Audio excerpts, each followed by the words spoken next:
Bugun men juda muhim mavzuni tushuntirib bermoqchiman. Shifoxonalarda keksalar, ya'ni yoshi katta bemorlar davolanmay qoladimi?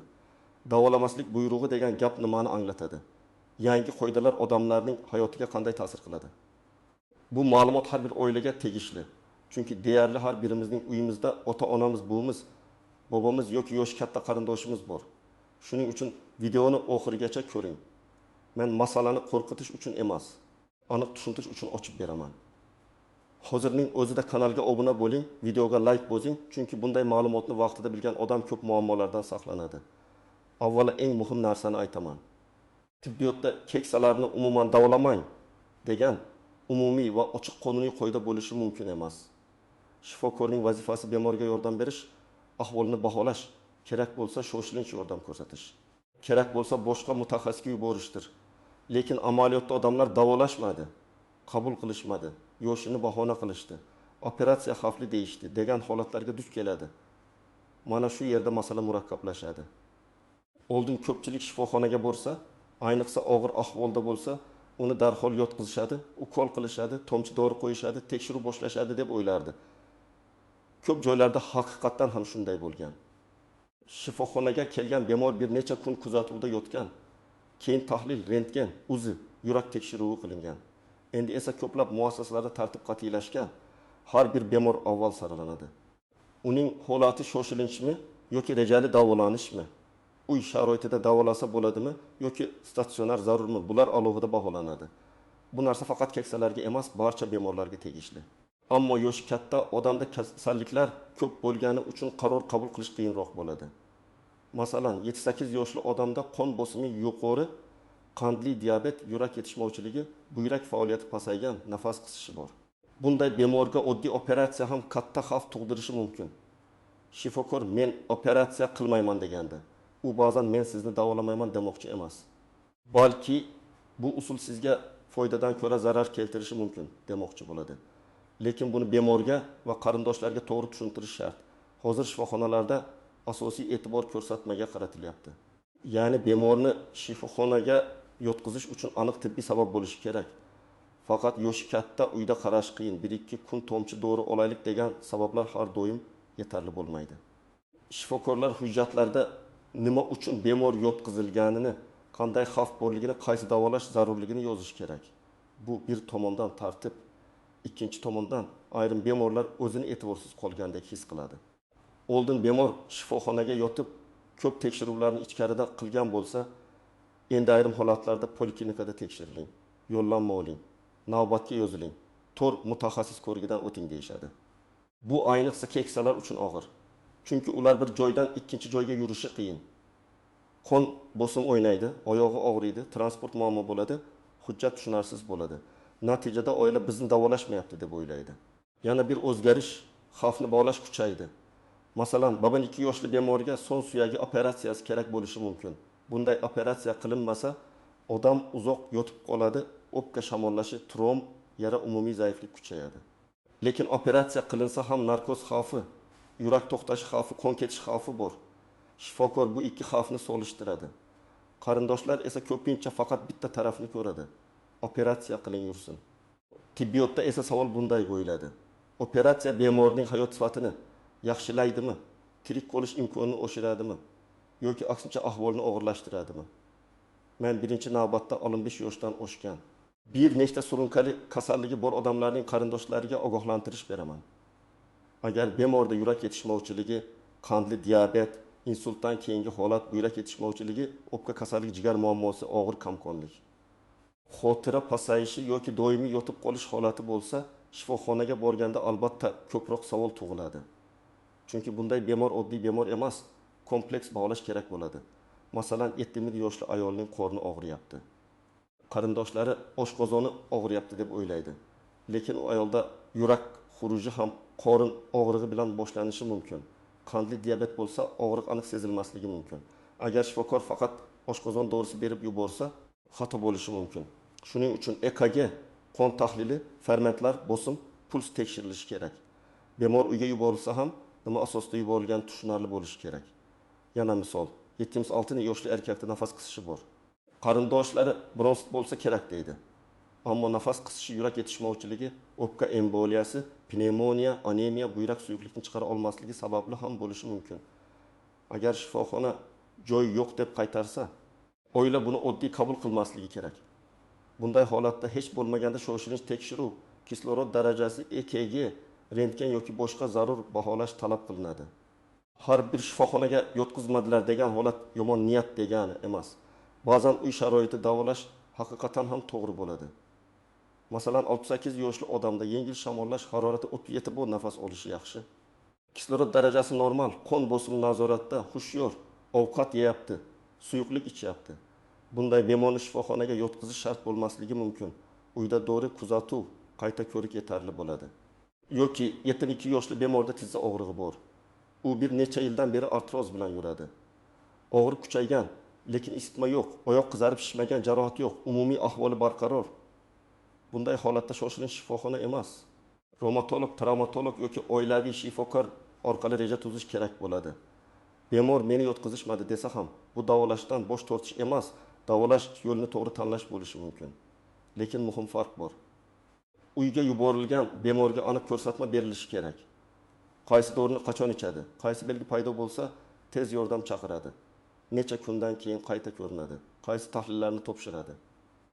Bular yozma yoki aniq og'zaki tushuntirilishi kerak. Boravering, qarilik degan gap tibbiy tushuntirish emas. Men amaliyotda ko'p uchraydigan vaziyatni olay. Taqimi yoshli boboning bosim 1090 ga chiqqan, boshi og'riyapti. Amoyin olib berilmagan, qarindoshlar uni shifoxonaga olib boradi. Agar unda nutq buzilishi, qo'l oyoq uvishishi, ko'krak og'rig'i, nafas qisishi, hushdan ketish bo'lmasa, shifokor bosimni pasaytirib, kuzatib, uyga yuborishi mumkin. Bu har doim xato emas. Lekin agar bosim bilan birga chap qo'li ishlamay qolsa, og'zi qiyshayib qolsa, gapira olmasa, bu insult belgisi bo'lishi mumkin. Bunday bemorni uyda dori iching deb yuborish juda xavfli. Yana bir misol. 74 yoshli ayolda qand 12 yoki 22 ga chiqqan. Agar u hushyor, suyuqlik ishyapti, qusmayapti, nafasda g'alati hid yo'q, qon bosimi barqaror bo'lsa, shifokor davolashni o'zgartirib, endokrinologga yuborishi mumkin. Ammo qand yuqori bo'lib. Bemor lanj, uyquchan, ko'ngli ayniyapti, tez yapti, og'zi quryapti, bosimi tushyapti, nafas olish o'zgargan bo'lsa, bu og'ir holatga o'tishi mumkin. Bunda shoshilinch yordam zarur. Ba'zi bir yoshli bemor ovqat yemay qo'ygan, juda ozib ketgan, yotib qolgan. Qarindoshlar shifoxonaga olib boradi va davolanglar dedi. Shifokor tekshiradi. Bemorda rivojlangan onkologik kasallik yoki og'ir yurak yetishmovchiligi aniqlanishi mumkin. Ba'zan tibbiyotda kasallikni butunlay tuzatish imkoni qolmaydi. Lekin bu davolamaymiz degani emas. Og'riqni kamaytirish, nafasni yengillashtirish, suvsizlanishni oldini olish, yara parvarishi, ruhiy qo'llab-quvvatlash, palliativ yordam bor. Mana shu juda muhim. Davolash faqat operatsiya yoki kuchli dori emas, azobni kamaytirish ham davolashning bir qismi. Agar sizga yoshi katta, foydasi yo'q, baribir tuzalmaydi, uyga olib keting, joy yo'q, bunday bemorlar qabul qilinmaydi deyilsa, men bunday gaplarni jiddiy qabul qilishni maslahat beraman. Shifokor ba'zan charchagan. Tizim bosimi ostida, joy yetishmaydi, hujjat ko'p bo'ladi. Lekin bemor va qarindosh sifatida siz aniq tibbiy javob so'rashga haqlisiz. To'g'ri savol bunday bo'lishi kerak. Bemorning tashxisi nima deb taxmin qilinyapti? Qaysi tekshiruvlar qilindi? Hayot uchun xavfli holatlar inkor qilindimi? Nima sababdan shifoxonaga yotqizilmayapti? Uyda kuzatishda qaysi belgilar xavfli hisoblanadi? Qayta qachon kelishimiz kerak? Qaysi mutaxassisga yo'llanma berasiz? Bu savollar janjal uchun emas, aniqlik uchun beriladi. Yana bir nozik nuqta, reanimatsiyaga olmaymiz degan holatlar. Reanimatsiya eng og'ir bemorlar uchun. Lekin reanimatsiyaga yotqizish ham bemorning holati, davolashdan kutiladigan foyda. Bo'sh o'rin tibbiy mezonlar asosida bo'ladi. Ba'zan bemor juda og'ir, organizm zaxirasi tugagan bo'ladi. Reanimatsion choralar foyda bermasligi mumkin. Lekin bu qaror bitta sovuq gap bilan emas, tibbiy asos bilan tushuntirilishi kerak. Qarindoshlar nima uchun, qaysi mezon asosida, alternativ yordam qanday deb so'rashi kerak. Keksalarda kasallik belgisi yosh odamlarnikidek bo'lmaydi. Bu juda katta xato manbai. Yosh odamda pnevmoniya bo'lsa, isitma 39, yo'tal, ko'krak og'rig'i bo'ladi. 4 yoshli odamda esa faqat holsizlik, ovqat yemay qo'yish, chalkash, kapirish bo'lishi mumkin.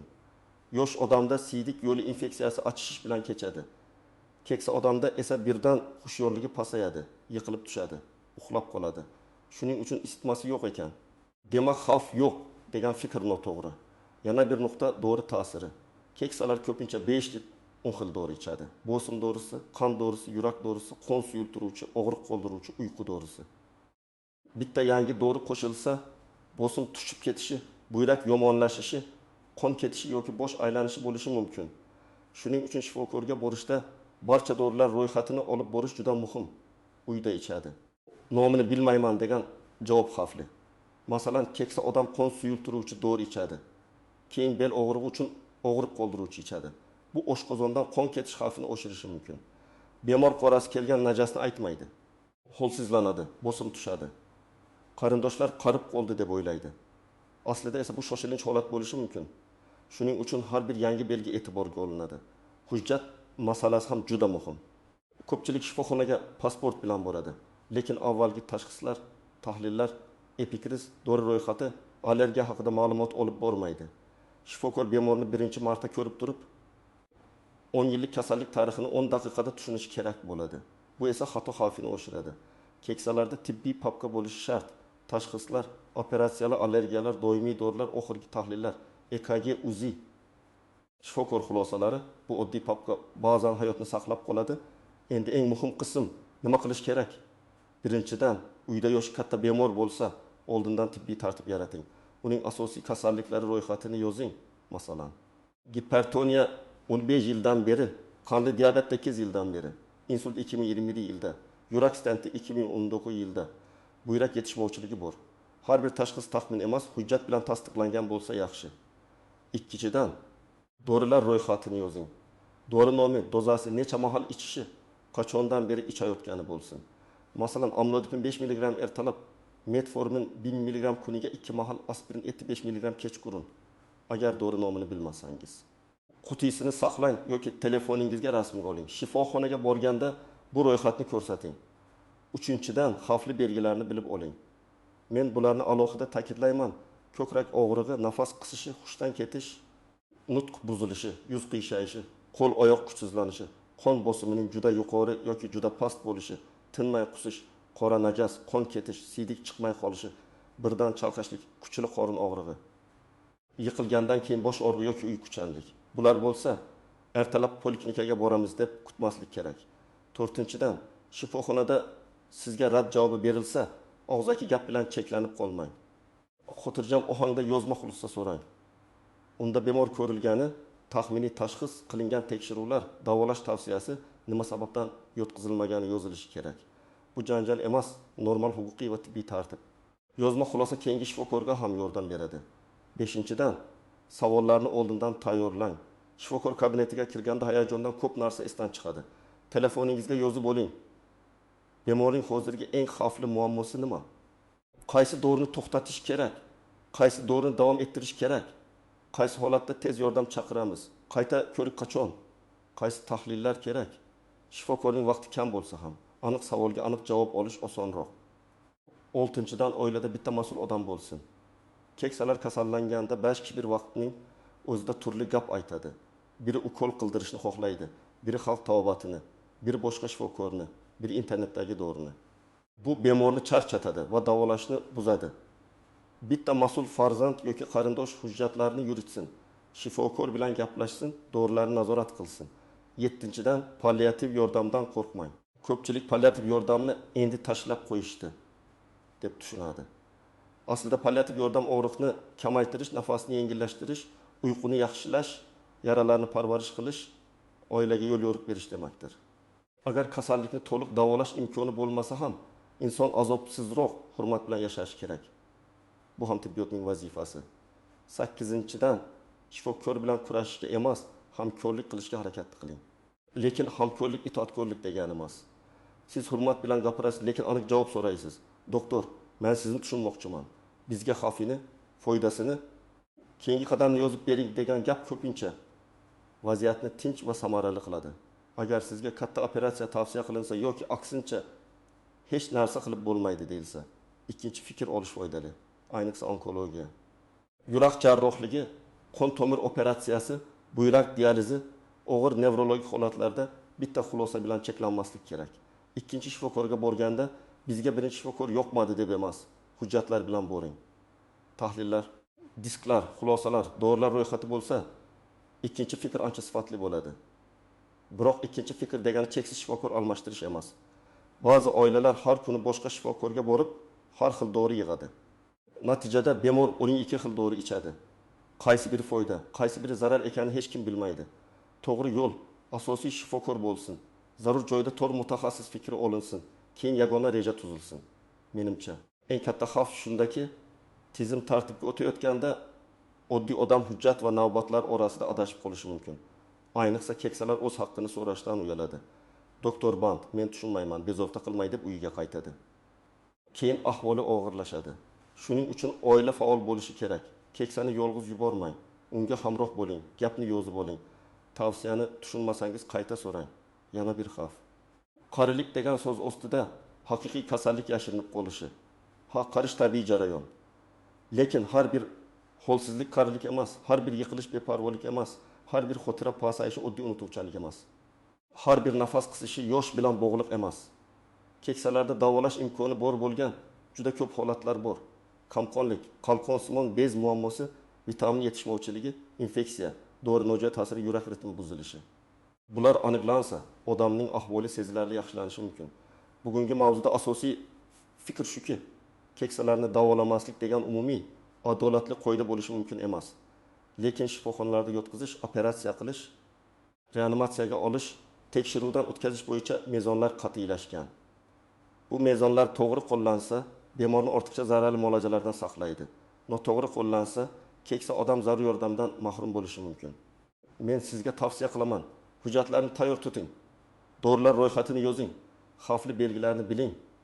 Shifokordan yozma xulosa so'rang. Kerak bo'lsa, ikkinchi fikr oling va keksalarni tibbiy muassasaga yolg'iz yubormang. Qarilik degan umumiy gap bilan cheklanib qolmang. Har bir belgi sababini aniqlashga harakat qiling. Sizning o'ylangizda shunday holat bo'lganmi? Shifoxonaga olib borgansiz, lekin yotqizishmagan yoki yoshi katta deb jiddiy qabul qilishmaganmi? Fikringizni izohlarda yozing. Bu mavzu bo'yicha odamlarning haqiqiy tajribasi juda muhim.